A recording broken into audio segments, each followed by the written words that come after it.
दुखियों के आधार हो तुम, ओ मेरे प्रभु, ओ मेरे प्रभु।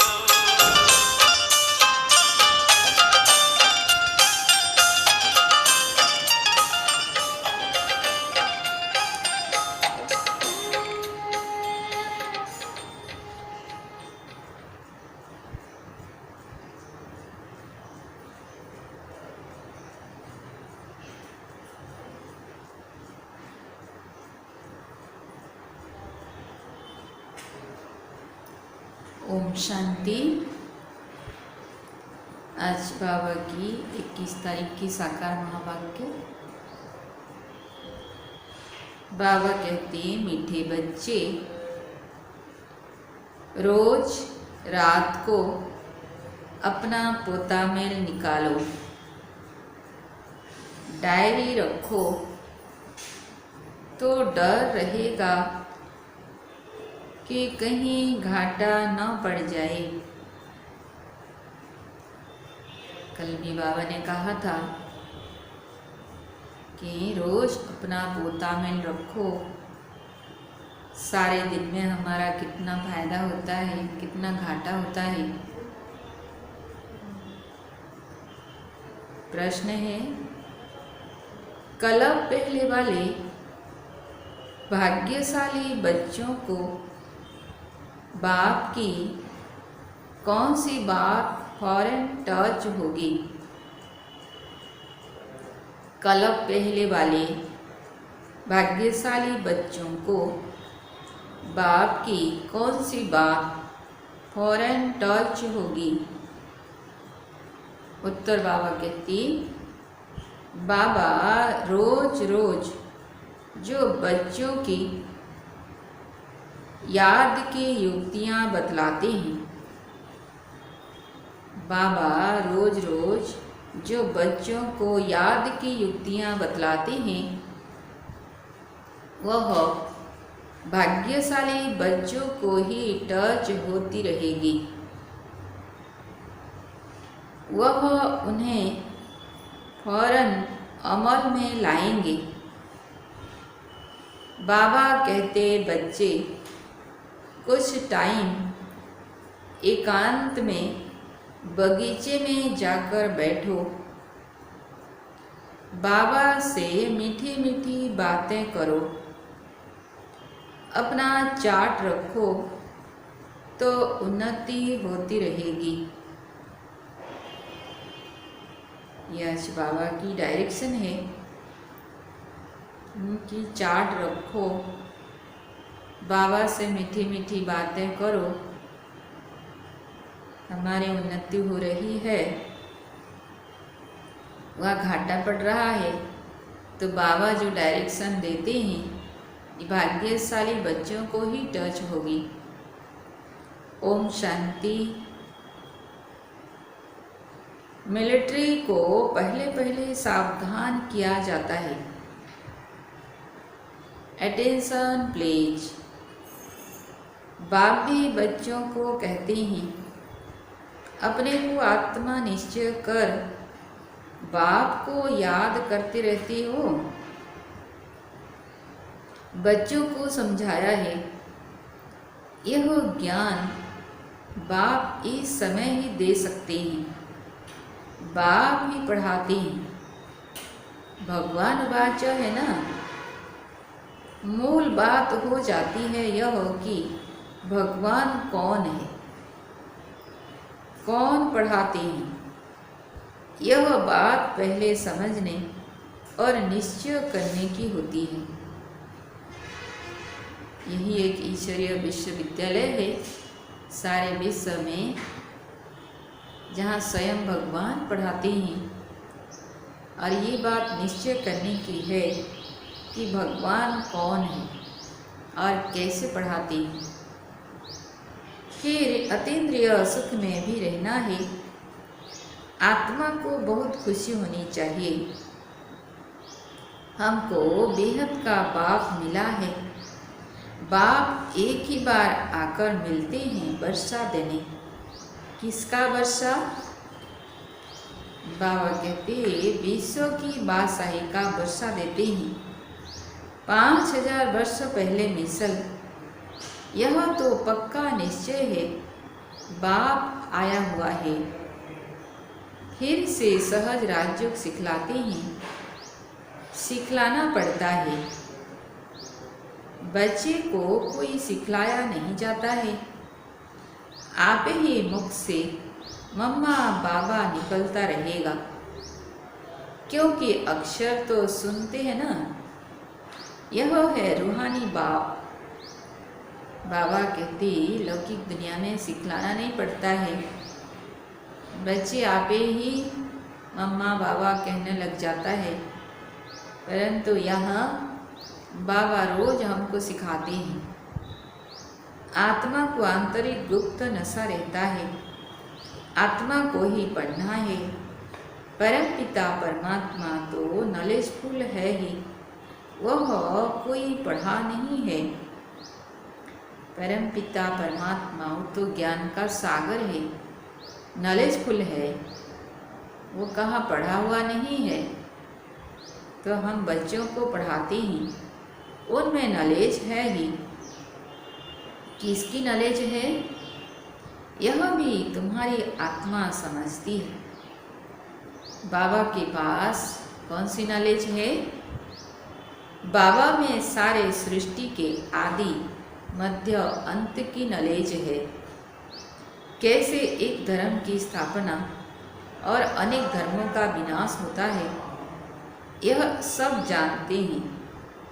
इसलिए उनको जानी जाननहार कह देते हैं।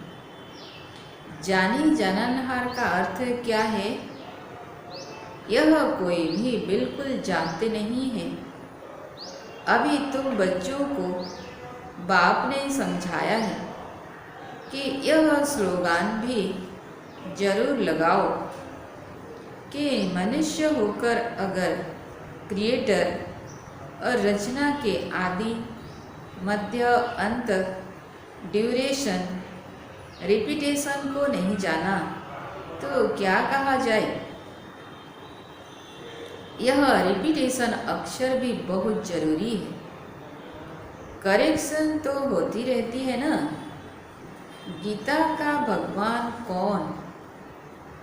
यह चित्र बड़ा फर्स्ट क्लास है। सारे वर्ल्ड में यह है सबसे नंबर 1 मूल कि गीता का भगवान कौन, इसको सिद्ध करना।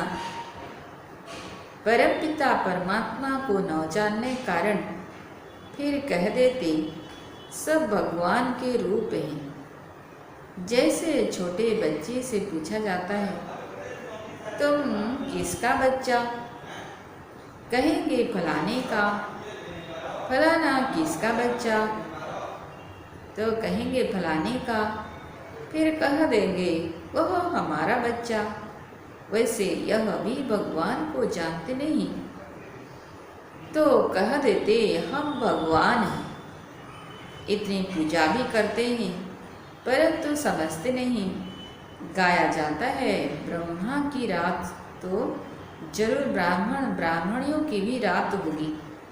यह सब धारण करने की बातें हैं। यह धारणा उनको होगी जो योग में रहते हैं। बाबा इतने बातें जो समझाते हैं, धारणा भी उनको होगी जो योग में रहते हैं। याद को ही बल कहा जाता है। ज्ञान तो है सोर्स ऑफ इनकम। याद से शक्ति मिलती है जिससे विक्रम विनाश होते हैं। तुम्हें बुद्धि का योग बाप से लगाना है। यह ज्ञान बाप अभी ही देते हैं, फिर कभी मिलता ही नहीं। सिवाय बाप के कोई दे न सके। बाकी सब हैं भक्ति मार्ग के शास्त्र, कर्म कांड की क्रियाएं। उसको ज्ञान नहीं कहेंगे।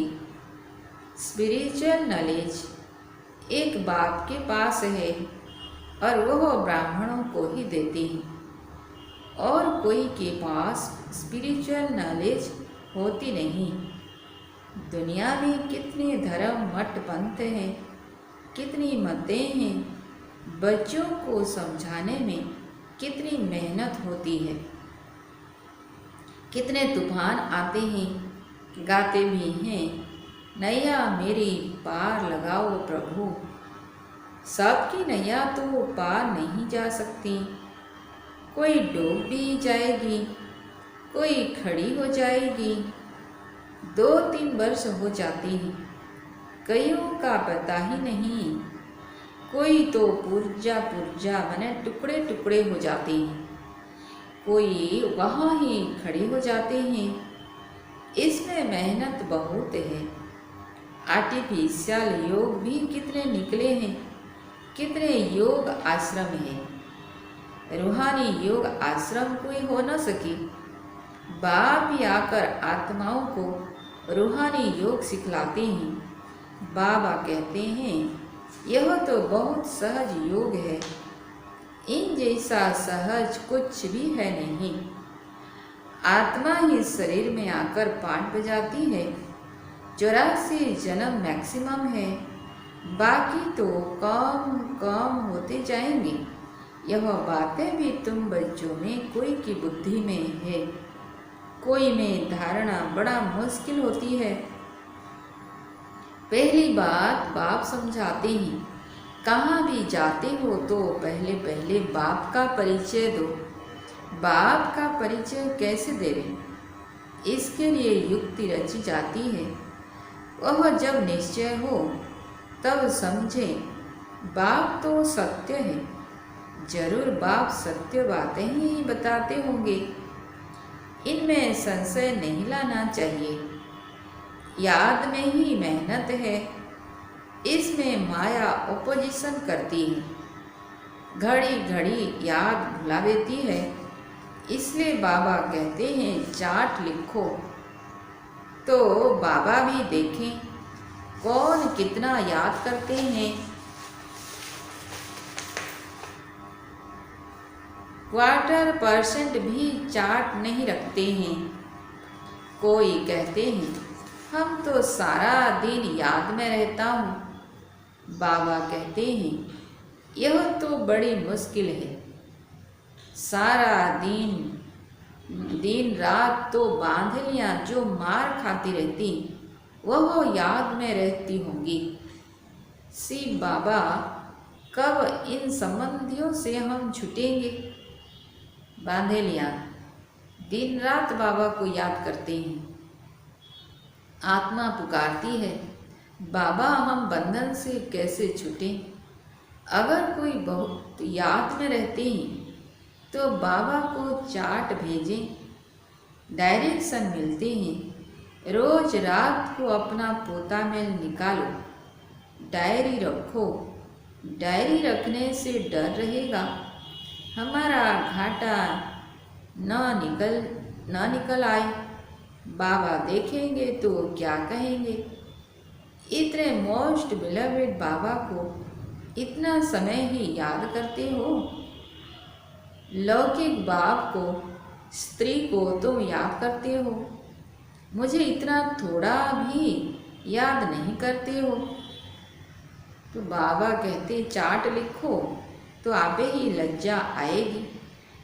इस हालत में मैं पद पा नहीं सकूँगा, इसलिए बाबा चार्ट पर जोर दे रहे हैं। बाप को और 84 के चक्र को याद करना है तो फिर चक्रवर्ती राजा बन जाएंगे। आप समान बनाएंगे तब तो प्रजा पर राज्य करेंगे। यह है ही राजयोग। नर से नारायण बनने का एम ऑब्जेक्ट यह है। जैसे आत्मा को देखा नहीं जाता, समझा जाता है इनमें आत्मा है, यह भी समझा जाता है। इन लक्ष्मी नारायण की जरूर राजधानी होगी। इन्होंने सबसे जास्ती मेहनत की है, तब ही स्कॉलरशिप पाई है। जरूर इन्हों की बहुत प्रजा होगी। ऊंच से ऊंच पद पाया है, जरूर बहुत योग लगाया है, तब पास भी तनर हुए। यह भी कारण निकालना चाहिए, हमारा योग क्यों नहीं लगता है। बाबा कहते ये भी कारण निकालो कि हमारा योग क्यों नहीं लगता है। धंधे आदि के झंझट में बहुत बुद्धि चली जाती है, उनसे टाइम निकाल इस तरफ जास्ती ध्यान देना चाहिए। कुछ टाइम निकाल बगीचे में एकांत में बैठना चाहिए। फीमेल तो जा न सके, उनको तो घर संभालना है, पुरुषों को सहज है। कल पहले वाले जो भाग्यशाली होंगे उनको ही यह टच होगा। पढ़ाई तो बहुत अच्छी है, बाकी हरेक की बुद्धि अपनी होती है। कैसे भी करके बाप से वर्षा लेना है। बाप डायरेक्शन सब देते हैं, करना तो बच्चों को ही है। बाबा डायरेक्शन देंगे जनरल, एक एक को तो पर्सनल नहीं देंगे ना। तो बाबा कहते एक एक पर्सनल भी आकर कोई पूछे तो राय दे सकते हैं। तीर्थों पर बड़े बड़े पहाड़ों पर जाते हैं तो पंडे लोग सावधान करते रहते हैं, बड़ी मुश्किल से जाते हैं। तो बच्चों को तो बाप बहुत सहज युक्ति बताते हैं। बाप को याद करना है, शरीर का भान खत्म करना है। बाप कहते हैं मुझे याद करो। बाप आकर नॉलेज दे चले जाते हैं। आत्मा जैसा तीखा रखे और कोई हो नहीं सकता। वो लोग मून आदि तरफ जाने में कितना टाइम वेस्ट करते हैं। यह भी ड्रामा में नोंद है।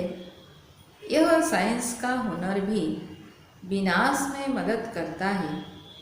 वह है साइंस, तुम्हारी है साइलेंस। अपने को आत्मा समझ बाप को याद करना, यह है डेड साइलेंस। मैं आत्मा शरीर से अलग हूँ। यह शरीर पुरानी जुत्ती है। सर्प कछुए के मिसाल भी तुम्हारे लिए है। तुम ही कीड़े जैसे मनुष्यों को भूं भूं कर मनुष्य से देवता बनाती हो। विषय सागर से क्षीर सागर में ले जाना तुम्हारा काम है। सन्यासियों को यह यज्ञ तप आदि कुछ भी करना नहीं है। भक्ति और ज्ञान है ही गृहस्थियों के लिए। उनको तो सतयुग में आना ही नहीं है। वह क्या जाने इन बातों से। यह भी ड्रामा में नोंद है इस प्रवृत्ति मार्ग वालों की, जिन्होंने पूरी 84 जन्म लिए हैं, वही ड्रामा अनुसार आते रहेंगे। इसमें भी नंबरवार निकलते रहेंगे। माया बड़ी प्रबल है, आंखें बड़ी क्रिमिनल है। ज्ञान का तीसरा नेत्र मिलने से आंखें सिविल बनती है, फिर आधा कल्प कभी क्रिमिनल नहीं बनेगी। बाबा कहते यह है बड़ी धोखेबाज। आँखों के लिए बाबा कहते बड़ी धोखेबाज है।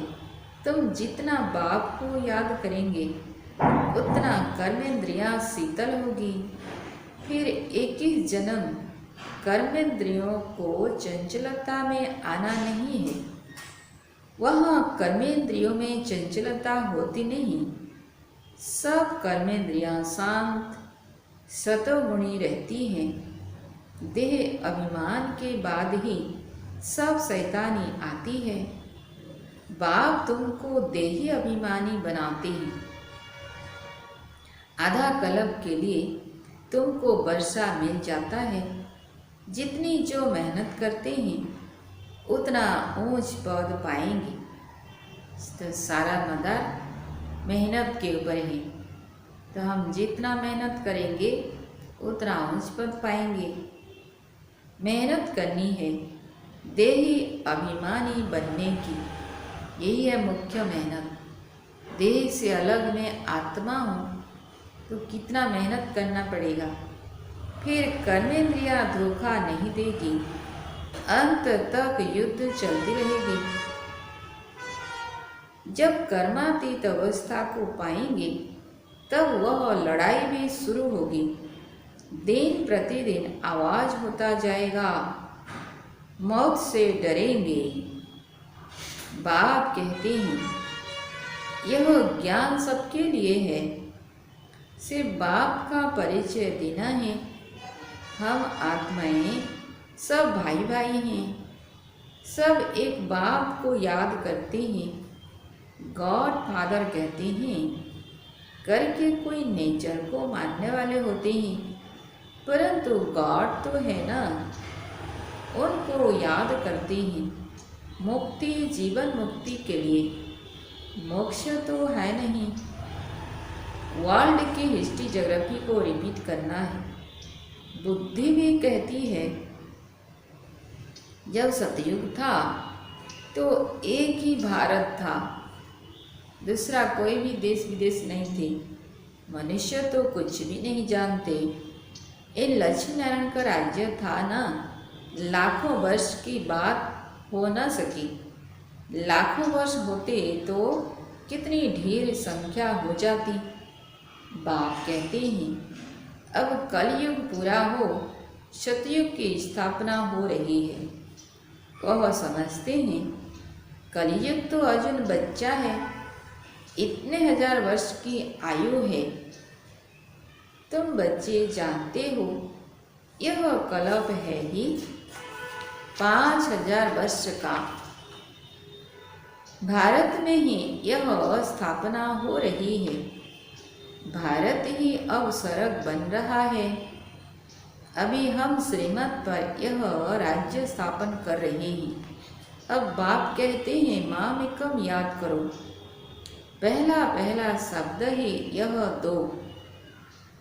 जब तक बाप का निश्चय नहीं होगा तब तक प्रश्न पूछते रहेंगे। इसलिए बाबा कई बार कहते हैं कोई भी नए आते हैं तो पहले उनको बाप का परिचय दो। बाप को नहीं जानेंगे तो प्रश्न पूछते रहेंगे, फिर कोई बात का उत्तर नहीं मिलेगा तो समझेंगे यह जानते कुछ भी नहीं, और कहते हैं भगवान हमको पढ़ाते हैं। इसलिए पहले पहले तो एक ही बात पर ठहर जाओ। पहले बाप का निश्चय करें, फिर बराबर सभी आत्माओं का बाप एक ही है और वह है रचता, तो जरूर संगम पर ही आएंगे। बाप कहते हैं मैं युगे युगे नहीं, कल्प के संगम युग पर आता हूँ। मैं हूँ ही नई सृष्टि का रचता, तो बीच में कैसे आऊँगा? मैं आता ही हूँ पुरानी और नई के बीच में। इनको पुरुषोत्तम संगम युग कहा जाता है। तुम पुरुषोत्तम भी यहाँ बनते हो। लक्ष्मी नारायण सबसे पुरुषोत्तम है। एम ऑब्जेक्ट कितनी सहज है। बाबा कहते सबको बोलो यह स्थापना हो रही है। लक्ष्मी नारायण का राज्य स्थापना हो रहा है। बाबा ने कहा है पुरुषोत्तम अक्षर जरूर डालो, क्योंकि यहाँ तुम कनिष्ठ से पुरुषोत्तम बनते हो। ऐसे ऐसे मुख्य बातें भूलनी नहीं चाहिए और संवत की डेट भी जरूर लिखनी चाहिए। यह तुम्हारी पहले से राजाई शुरू हो जाती है। औरों की राजाई पहले से नहीं होती। वह तो धर्म स्थापक आए तब उनके पीछे उनकी धर्म की वृद्धि हो। परंतु बाबा कहते देवी देवता धर्म स्थापना होने से शुरू से ही राजाई शुरू हो जाती है। करोड़ों बने तब राजाई चले। तुम्हारी तो शुरू से सतयुग में राजाई होगी। यह किसी को भी बुद्धि में नहीं आता कि सतयुग में इतनी राजाई कहाँ से आई। कलयुग अंत में इतने ढेर धर्म हैं, फिर सतयुग में एक धर्म एक राज्य कैसे हुआ? कितने हीरे जवाहरों के महल हैं। भारत ऐसा था जिसको पैराडाइज कहते थे। 5000 वर्ष की बात है, लाखों वर्ष का हिसाब कहाँ से आया? मनुष्य कितने मूझे हुए हैं, अब उनको कौन समझाए? वे समझते थोड़े ही हैं कि हम आसुरी राज्य में हैं। इनकी मैंने देवताओं की तो महिमा सर्वगुण संपन्न 16 कला संपूर्ण है। इनमें 5 विकार नहीं है, क्योंकि देही अभिमानी है। तो बाप कहते हैं मुख्य बात है याद की। 84 जन्म लेते लेते तुम पतित बने हो, अब फिर पवित्र बनना है। यह वो ड्रामा का चक्र है। अच्छा, मीठे मीठे से खिलते बच्चों प्रति माता पिता बाप दादा का याद प्यार और गुड मॉर्निंग। रूहानी बाप की रूहानी बच्चों को नमस्ते। हम रूहानी बच्चों की रूहानी बाप दादा को याद प्यार गुड मॉर्निंग और नमस्ते नमस्ते। धारणा के लिए मुख्य सार। पहला पॉइंट, ज्ञान से तीसरे नेत्र को धारण कर अपनी धोखेबाज आँखों को सिविल बनाना है। बाबा कहते ज्ञान से तीसरे नेत्र को धारण कर अपनी धोखेबाज आँखों को सिविल बनाना है। याद से ही कर्मेंद्रियाँ शीतल सतोगुणी बनेगी, इसलिए यही मेहनत करनी है। दूसरा पॉइंट, धंधे आदि से टाइम निकाल एकांत में जाकर याद में बैठना है। कारण देखना है कि हमारा योग क्यों नहीं लगता है। आज बाबा ने कहा है कि कारण देखना है कि हमारा योग क्यों नहीं लगता है। अपना चार्ट जरूर रखना है। वरदान है निर्णय शक्ति और कंट्रोलिंग पावर द्वारा सदा सफलता मूर्त भव। निर्णय शक्ति और कंट्रोलिंग पावर द्वारा सदा सफलता मूर्त भव। विस्तार में, किसी भी लौकिक या अलौकिक कार्य में सफलता प्राप्त करने के लिए विशेष कंट्रोलिंग पावर और जजमेंट पावर की आवश्यकता होती है। बाबा कहते हैं किसी भी लौकिक या अलौकिक कार्य में सफलता प्राप्त करने के लिए विशेष कंट्रोलिंग पावर और जजमेंट पावर की आवश्यकता होती है, क्योंकि जब कोई भी आत्मा आपके संपर्क में आती है तो पहले जज करना होता है कि इसे किस चीज़ की ज़रूरत है। नब्ज द्वारा परख कर उसकी चाहना प्रमाण उसे तृप्त करना और स्वयं की कंट्रोलिंग पावर से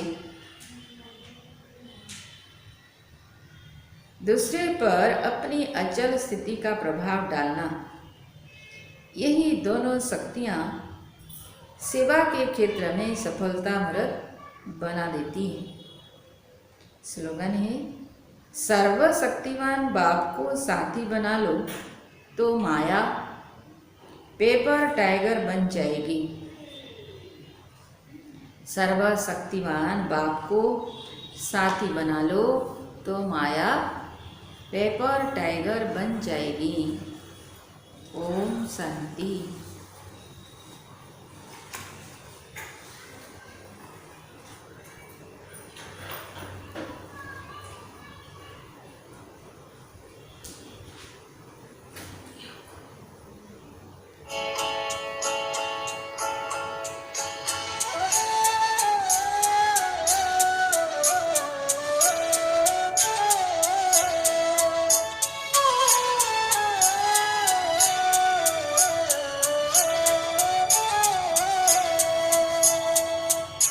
बाबा तेरा साथ रहे, बाबा तेरा साथ